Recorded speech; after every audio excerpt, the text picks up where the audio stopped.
Hello, everyone, and welcome back to another episode of the show with COP26 coming to an end a couple of days ago, as well as the ongoing situation in British Columbia. Joining me now to discuss this is the Minister of the Environment and Climate Change for Canada, the Honorable Stephen Guilbeault. Minister, maybe we can start with the situation in British Columbia. So obviously, there's flooding. Lots of other devastating effects, rising sea levels. How much of this, though, is at fault of climate change? I know I've been reading lots of articles, but I don't seem to see a lot of the things in these articles, for example, saying it's at fault of climate change. So maybe just is it at fault of climate change, and explain why or why not. Well, first, Wyatt, thank you so much for having me on your show. I'm really happy to be here. Second, our thoughts really go out to the family of the victim. We know of one person that has died in the mudslides, and certainly the affected communities. To answer your question directly, I'm not a climate scientist, but I have been hanging around climate scientists for a very long time, and until rather recently, scientists were very reluctant to pinpoint like a specific extreme weather event to climate change. And what they would usually say is that, well, listen, we know that because of climate change, we were seeing and we will continue to see more and more extreme weather events. But can we pinpoint a specific events that was more difficult for them to do? It is becoming less difficult for them to do, and in fact, more and more so, they will make a clear link between, for example, the heat dome that we saw last summer in British Columbia, or the type of heavy precipitation that we've seen again in British Columbia in the past few days, as being a clear manifestation of climate change. And maybe just to ask you another question regarding this, have you been in contact at all with anyone from the BC government? Obviously, you mentioned even it does fall somewhat under the fault of climate change, but maybe speak a little bit about just how the federal government can help the people in BC. Yes, well, just before coming here, I was on a call with federal cabinet colleagues, public safety, immigration, agriculture, transportation, the armed forces, obviously, and the federal government will be helping the government of British Columbia. They've asked for our help. The Red Cross will be intervening. So will the Canadian Armed Forces. To help, and we are looking at other things we can do. Health Canada is in a position to provide medical equipment and emergency equipment to some of the people who've lost their homes, for example. So there's a number of things that we have already started doing, and that we will be doing in the coming days to come to the help of the people of British Columbia.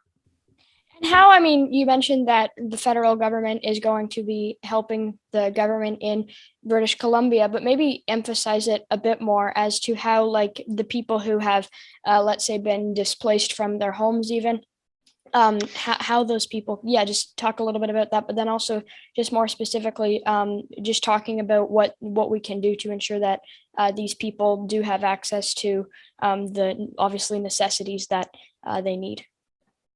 Yes, so direct help will be provided in the form of shelter, beds, blankets, food, either by the Red Cross, by the Army. We're also in close contact with a number of Indigenous communities in the region who have been affected. So my colleague Patty Haidu, who's the minister responsible for Indigenous services, is working with a number of other colleagues to ensure that Indigenous communities are also provided for in case they need it.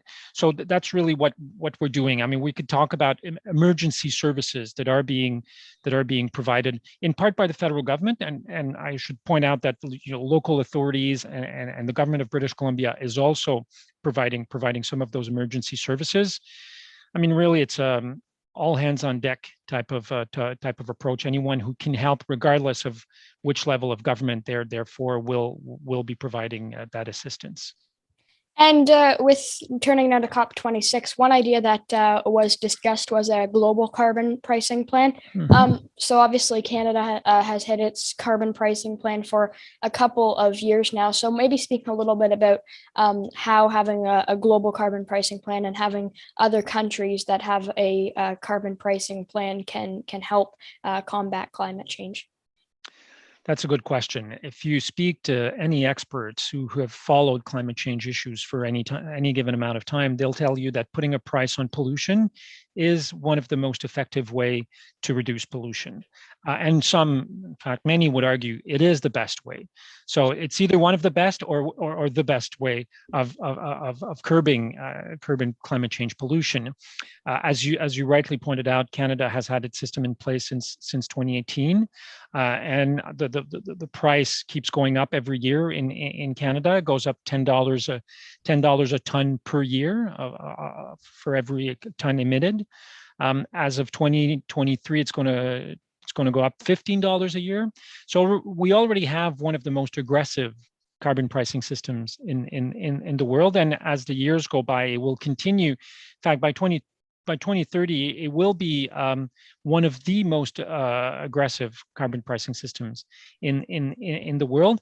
The challenge right now is that there are a number of countries and subnational governments that have put in place carbon pricing system. We're talking about around 60 states in the world, and they cover about 20% of the global emissions.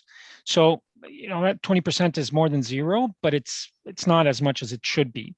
And the Prime Minister, when he was there in Glasgow, I was with him. He issued a challenge to the world to work together so that we can get to a global pricing system that would cover at least 60% of the world's emission by 2030. So we have some time ahead of us to do that. And Canada will be working with like-minded countries or group of nations. The European Union is very eager to do that. Countries like Sweden was with us, but also a number of multilateral agencies, the World Bank, the International Monetary Fund, the World Trade Organizations, all have a role to play in shaping and deploying a system like that in the coming years.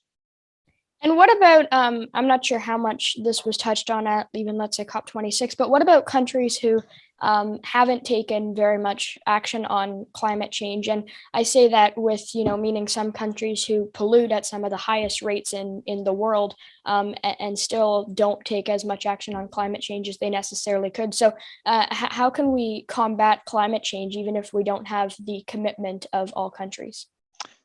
That's also a very good question, which is why a number of countries, including Canada, the US, the European Union, have started talking about this concept of border tax adjustments. And basically, the idea would be that goods coming from a country like that isn't doing its fair share when it comes to fighting climate change and is a large polluter, well, the goods coming from that country would be taxed or surtaxed when they come to our border in recognition of the fact that they're not doing what they should be doing.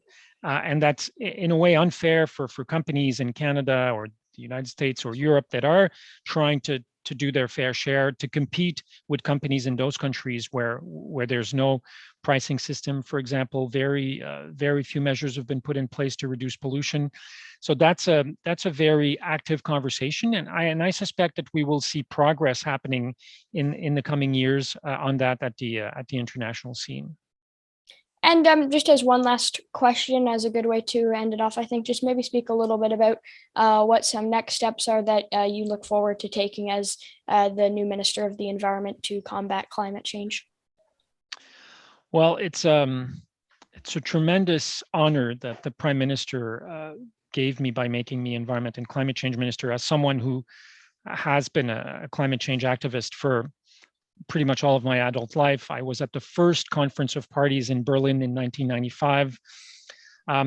Great honor, but great responsibility as well. Canada has started implementing measures and fighting climate change, but we're a large producer of oil and gas. We still use coal for some of our electricity production. And these are, we've already committed to eliminating coal electricity production by 2030. But we have much more to do to ensure that, basically fighting climate change is about making sure that we have healthy communities and healthy cities, and that we're protecting the people of Canada and people around the world from the worst impacts of climate change. That's really what my job and the job of my government is over the coming months, and that's certainly something that I take both pride and responsibility in doing. Well, that was my last question, Minister. So thank you so much for joining me. It's been great talking with you, and I'm sure many people listening were able to learn a lot from you. So yeah, thank you again. Thank you very much, Wyatt. A real pleasure to be here again. Bye now.